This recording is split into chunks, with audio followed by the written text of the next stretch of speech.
Imagine you're sitting at a crowded Starbucks in Manhattan or attending a high stakes networking event in downtown Los Angeles. You meet someone new. Within 30 seconds, they smile, give you a firm handshake, and deliver a flawless elevator pitch. They seem charming, charismatic, and completely put together, but according to behavioral psychology, that polished exterior is just a mask. And it's a mask that can only hold for exactly 7 minutes. Welcome back. Today, we are diving deep into the psychology of first impressions. In American culture, we are heavily conditioned to be polite, network aggressively, and put our best foot forward. Because of this social conditioning, toxic individuals, narcissists, and manipulators have become incredibly skilled at putting on a brilliant charm offensive right out of the gate. However, the subconscious mind cannot maintain a lie forever. In behavioral science, the first 7 minutes of any human interaction are known as the leakage window. This is the precise time frame where a person's true character accidentally leaks through their micro-expressions, conversational habits, and micro-behaviors. Today, we are breaking down the 5 psychological red flags you need to look for in the first 7 minutes of meeting anyone, whether it's a first date on Hinge, a potential business partner, or a new coworker.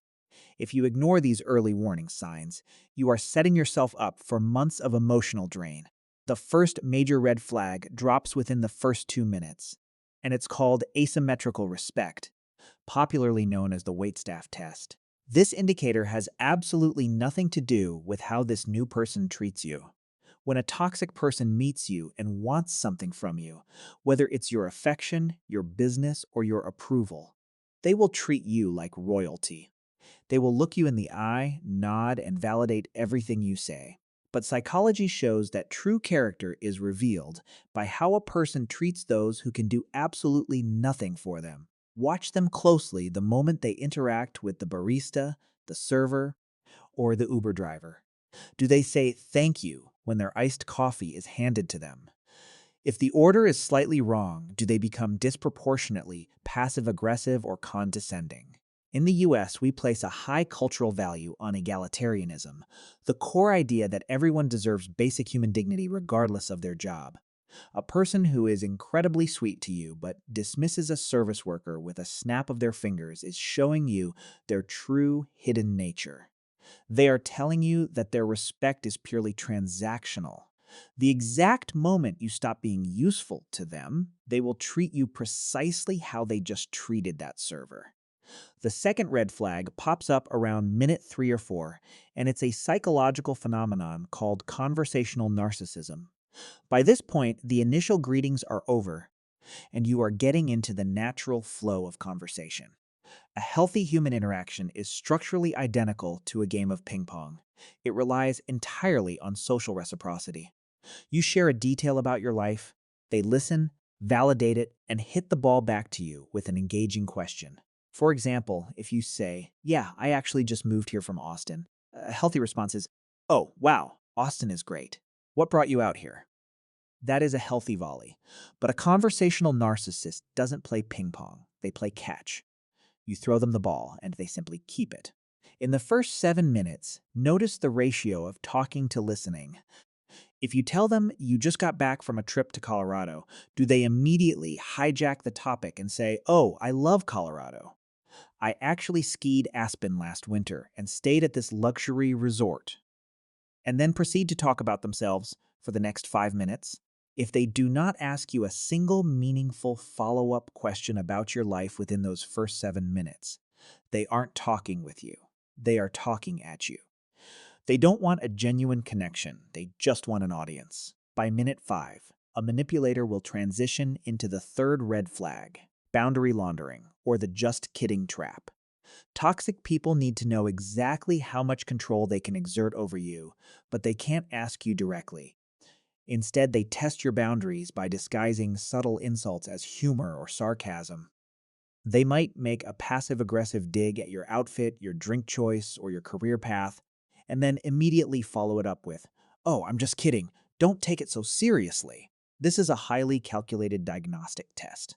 They are checking to see if you will call them out and defend your boundaries, or if you will smile politely and swallow the insult just to avoid making things awkward. In America, we place a massive emphasis on being nice and accommodating, and toxic people exploit this trait mercilessly. They use your desire to be polite against you. If someone makes you feel deeply uncomfortable or insulted within the first 7 minutes and then gaslights you into thinking you simply lack a sense of humor, do not walk. Run. They are laying the groundwork to violate much bigger boundaries down the road. As you approach minute 6, keep an eye out for the fourth red flag: trauma dumping and the victim narrative. There is a very common misconception in modern dating and networking culture that if someone shares their deepest, darkest secrets with you quickly, it means you have instant chemistry and a deep bond. In reality, psychological studies show that healthy emotional intimacy is built slowly, like a staircase, over time. If someone you just met starts telling you about their toxic childhood, their messy divorce, or how every single one of their previous coworkers betrayed them within the first 7 minutes, this isn't vulnerability. It's a massive red flag known as premature disclosure. First, it shows a severe lack of emotional boundaries. Second, pay very close attention to the narrative. If everyone in their past is a villain and they are the perpetual innocent victim, you need to ask yourself a very logical question. What is the one common denominator in all of those stories?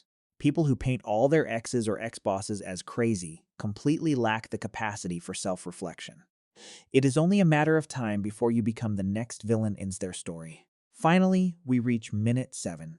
This is where you stop listening to their words entirely and start looking strictly at their face for micro-expressions of contempt. Dr. John Gottman, a leading psychological researcher who spent decades studying human relationships, discovered that contempt is the #1 predictor of relationship failure. Contempt is entirely different from anger. Anger happens between equals. Contempt is deeply hierarchical. It means I am inherently superior to you and you are beneath me. How do you spot this in the first 7 minutes? Look for the asymmetrical smirk. When you are speaking or when another person walks past your table, does one corner of their mouth tighten and pull upward? Do they roll their eyes subtly when you express an opinion they don't fully agree with? This micro-expression lasts for less than a second, but it reveals a deep-seated arrogance. A person who harbors contempt for the world will eventually turn that exact same contempt toward you. No amount of superficial charm can mask that one-sided smirk once you know exactly what to look for. The human brain is an incredible machine. Your gut feeling, that subtle instinct that tells you something is slightly off about a person, isn't random anxiety. It is actually your subconscious mind processing these 5 red flags faster than your conscious brain can articulate them. Don't let a fancy job title, a nice car, or extreme physical attractiveness blind you to reality. If someone fails the waitstaff test, dominates the conversation, insults you as a joke, dumps their trauma, or shows hints of contempt in the first 7 minutes, believe them the first time. Protect your time, protect your energy, and protect your peace.